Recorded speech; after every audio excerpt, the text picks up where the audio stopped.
আসসালামু আলাইকুম। সবাই কেমন আছেন? আশা করি ভালো আছেন। আলহামদুলিল্লাহ আমরাও ভালো আছি। তো আজকে করে দেখাবো কাঁচা আমের বার্মিজ আচার। আর এই আচারটা সেম এই প্রসেস ফলো করলে কিন্তু খেতে অসম্ভব মজা হয়। ছোট বড় সবাই কিন্তু খেয়ে ফেলবে। তো এই তো প্রথমে আমি চলে যাচ্ছি, বেশ মিডিয়াম সাইজের 2টা আম আমি এভাবে স্লাইস করে কেটে নিয়েছি। তো আপনারা আপনাদের পছন্দ মতো ডিজাইনটা করতে পারেন। আমি এভাবে গোল গোল করে কেটে নিয়েছি। দেখতেই পাচ্ছেন খুব বেশি পাতলা না, খুব বেশি মোটাও না। তো এই পর্যায়ে আমি ধুয়ে এরকম কাপের 1.5 কাপ চিনি দিয়ে রেস্টে রেখে দেবো প্রায় 1-1.5 ঘন্টার মতো। আর এই টক আমের সাথে কিন্তু চিনিটা মিশিয়ে রাখলে আস্তে পানি ছেড়ে দেয়। তো এই তো দেখতে পাচ্ছেন আমি প্রায় 1-1.5 ঘন্টা পর দেখতে পাচ্ছেন চিনিটা কিন্তু পানি ছেড়ে দিয়েছে।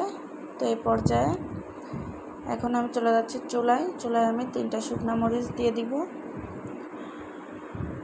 আর এখানে দিয়ে দিব 5 ফোড়ন। তো এই প্যাকেটের 5 ফোড়নটা কিন্তু অনেক সুন্দর রাঁধুনি 5 ফোড়নটা একদম ফ্রেশ থাকে, কোনো রকম কোনো ময়লা থাকে না। তো এখান থেকে আমি 1 টেবিল চামচের মতো 5 ফোড়ন নিয়েছি। নিয়ে আমি হালকা একটু টেলে নিব। টেলে এটাকে আমি শিলপাটায় আধা ভাঙা করে নিব। খুব বেশি মিহি করে গুঁড়া করতে যাব না, তাহলে কিন্তু আচারটা ভালো লাগবে না। তো আমি আধা ভাঙা করে ভেঙে নিব। আর এইভাবে এই বার্মিজ আচারটা বানালে কিন্তু সারা বছর সংরক্ষণ করে রাখতে পারবেন, আচারটা নষ্ট হবে না।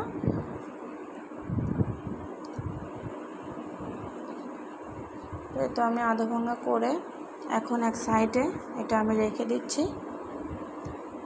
তো তারপর চলে যাচ্ছি চুলায় একটা প্যান বসিয়ে দিলাম।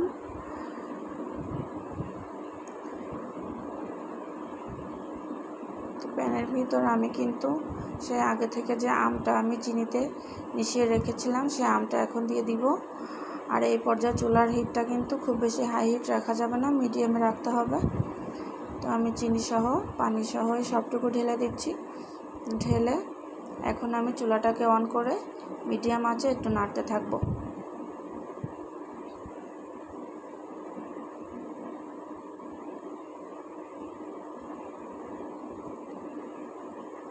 তো দেখতেই পাচ্ছেন চিনির শিরাটা কিন্তু আস্তে আস্তে ঘন হয়ে যাচ্ছে, আর আমের কালারটাও কিন্তু আস্তে আস্তে চেঞ্জ হয়ে যাচ্ছে। আমটার কালার যখন হালকা চেঞ্জ হতে শুরু করবে এই পর্যায়ে এখানে আমি দিয়ে দিব স্বাদ মতো সামান্য একটু লবণ, কারণ আমটা একটু বেশি টক ছিল যার কারণে সামান্য একটু লবণ ইউজ করতে হবে। আর যেহেতু পুরাটাই আমি চিনি শিরার ভিতর করছি, তো সেক্ষেত্রে টকটা থাকবে না, তারপরেও একটু লবণ দিলে ভালো লাগবে। আর এখানে একটু লাল মরিচের গুঁড়া দিয়ে দিচ্ছি সামান্য, আর দিয়ে দিব সামান্য একটু হলুদ গুঁড়া। এটা জাস্ট একটু কালারটা ভালো আসার জন্য, আপনারা চাইলে এটা বাদও দিতে পারেন। তো দেখতেই পাচ্ছেন এটা দেওয়ার পর কিন্তু কালারটা অনেক চমৎকার আসছে। তো এই তো এখন আমি মিডিয়াম আঁচে এটাকে জাল করে নিব। জাল করতে করতে এটা কিন্তু একবারে যখন শুকিয়ে আসবে, পুরো একটা আঠালো ভাব ধরে যাবে, তখন কিন্তু এটা বুঝতে হবে যে হয়ে গেছে। তো এই পর্যায়ে দেখতেই পাচ্ছেন একদম পুরো আঠালো ভাব ধরে আসছে, আচারটা প্রায় হয়ে গেছে। আমি এখন দিয়ে দিব সে আগে থেকে গুঁড়ো করে রাখা 5 ফোড়নটা। এই 5 ফোড়নটা দিলেই কিন্তু আচার পরিপূর্ণ। 5 ফোড়নটা দেওয়া আর আগ পর্যন্ত কিন্তু আচারের কোনো ফ্লেভারই বের হয় না, আসলে বোঝাই যায় না। তো এই 5 ফোড়নটা দেওয়ার পরে যত সুন্দর একটা অ্যারোমা ছড়াচ্ছিল, পুরা রান্নাঘর পুরা বাড়ি ঘ্রাণে মোমো করছিল। তো যাই হোক, এখন সেই 5 ফোড়নটা আমি সবটুকু এখানে দিয়ে দিব। দিয়ে আমি ভালোভাবে সব আমের সাথে মিলিয়ে দিব। আর এটা নাড়ার সময় সাবধানে একটু নাড়তে হবে যাতে করে আমের স্লাইসগুলো ভেঙে না যায়, তাহলে কিন্তু দেখতেও ভালো লাগবে না।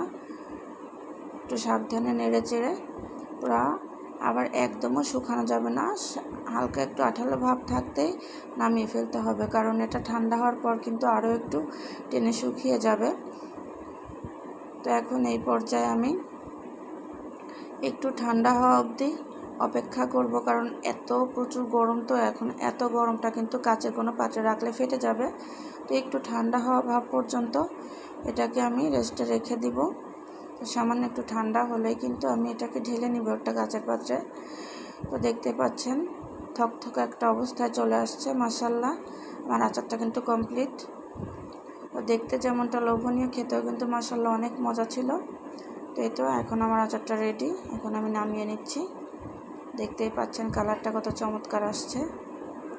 তো আমার ভিডিওটি যদি ভালো লাগে অবশ্যই লাইক কমেন্ট শেয়ার করতে ভুলবেন না। সবাই খুব বেশি ভালো থাকবেন, সুস্থ থাকবেন। আল্লাহ হাফেজ।